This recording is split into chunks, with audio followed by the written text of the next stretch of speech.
বেঙ্গালুরু রামেশ্বরম ক্যাফেতে বিস্ফোরণের ঘটনায় দুই সন্দেহভাজন আইএস জঙ্গিকে নিজেদের হেফাজতে পাওয়ার পর একের পর এক চমকে দেওয়ার মতন তথ্য সামনে আসছে। বিস্ফোরণের ঘটনা ঘটে 1 মার্চ, 10 তারিখ অর্থাৎ 10ই মার্চ এই দুই সন্দেহভাজন আইএস জঙ্গি তারা কলকাতায় আসে বলে জানা যাচ্ছে। এনআইএ সূত্রে খবর 24শে মার্চ এই সন্দেহভাজন আইএস জঙ্গিরা কোথায় ছিল, অর্থাৎ যে রুট ম্যাপ পাওয়া যাচ্ছে এখনো পর্যন্ত 10ই মার্চ থেকে শুরু করে 11 এপ্রিল যেখানে যেখানে তারা ছিল তার মধ্যেও একাধিক মিসিং লিঙ্ক রয়েছে।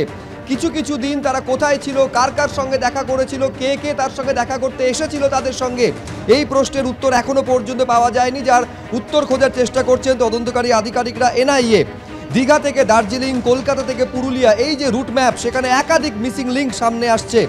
28শে মার্চ দীঘাগামী বাসে ওঠার পরেও 11 এপ্রিল মধ্যরাতে গ্রেফতার সন্দেহভাজন আইএস জঙ্গিরা। মাঝের এই যে 14টা দিন কোথায় ছিল, যে ছবি আপনারা দেখতে পাচ্ছেন এইগুলো এখনো পর্যন্ত জানা গিয়েছে এই সমস্ত জায়গায় একাধিক হোটেলে তারা ছিল। একেবারে নাম এবং পরিচয় ভাঁড়িয়ে একটা ফেক আইডেন্টিটি কার্ড, অর্থাৎ এক্ষেত্রে ভুয়ো আধার কার্ডকে এবং ভুয়ো ড্রাইভিং লাইসেন্সকে তারা পরিচয়পত্র হিসাবে ব্যবহার করেছিল। আধার কার্ডে যখন এত কড়াকড়ি, তাতেও জঙ্গিদের হাতে এই পরিমাণে আধার কার্ড কিভাবে আসতে পারে, ভুয়ো আধার কার্ড কিভাবে আসতে পারে? এনআইএ সূত্রে খবর অন্তত 35টা আধার কার্ড তাদের থেকে পাওয়া গিয়েছে, ভুয়ো আধার কার্ড।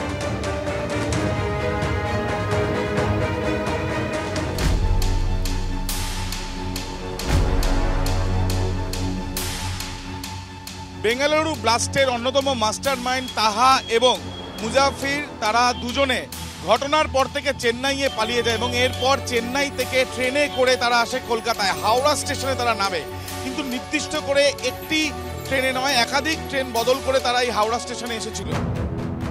ঠিক 12 তারিখের আগেই তারা এসে পৌঁছায় হাওড়া স্টেশনে এবং এরপর কলকাতার বিভিন্ন হোটেলে থাকার পর 28 তারিখে ইকবালপুরের হোটেল থেকে সরাসরি তারা চলে আসে হাওড়াতে এবং হাওড়ার এই বাস স্ট্যান্ডের কাছ থেকেই বাস ধরে তারা দীঘার উদ্দেশ্যে রওনা দেয়। কার্যত কিন্তু রাজ্য ভ্রমণ করে ফেলেছিল এই দুজন মিলে এবং একেবারে গত 10 তারিখ, মার্চের 10 তারিখে তারা কলকাতায় এসে পৌঁছায় বলে জানা যাচ্ছে। এই 14ই মার্চ থেকে 21শে মার্চ তার আগে তারা কলকাতায় থাকলো, এসপ্ল্যানেড এবং ধর্মতলায় থাকলো। যেমনটা সূত্র মারফত জানতে পারছি, এদের যে রুট ম্যাপ সেই সম্পর্কে জানা গেছে এই কদিনের মধ্যে তারা কিন্তু ধর্মতলা থেকে বাস ধরে শিলিগুড়ি গিয়ে পৌঁছায় এবং শিলিগুড়িতে গিয়ে সেখান থেকে গাড়ি বুক করে তারা দার্জিলিংয়ে ছিল এবং 3 দিন তারা দার্জিলিংয়ে থাকে।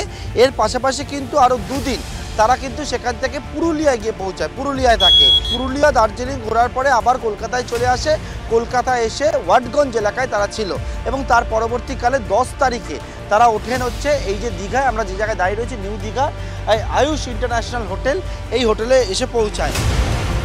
এই যে দুজন তারা যেখানেই টাকা খরচ করেছে, সে হোটেলের পেমেন্ট হোক কি বাসের ভাড়া বা ট্রেনের ভাড়া বা অন্যান্য যে কোনো খরচের ক্ষেত্রে তারা ক্যাশ টাকা দিয়েই কিন্তু খরচ করেছে এবং কোনো রকম অনলাইন পেমেন্ট তারা কোনো জায়গাতেই করেনি, এমনটাই এনআইএ সূত্রে জানা যাচ্ছে। তাদের কাছে প্রায় 10টির মতন মোবাইল নাম্বার ছিল বা সিম ছিল যেগুলো তারা ব্যবহার করেছে এবং অনবরত সেগুলো পরিবর্তন করার চেষ্টা চালিয়ে গিয়েছিল। এবং এই দুজনেই কি শুধু রয়েছে এই ব্লাস্টের পেছনে, নাকি এর পেছনে আরও অনেকে রয়েছে, খতিয়ে দেখছেন তদন্তকারীরা।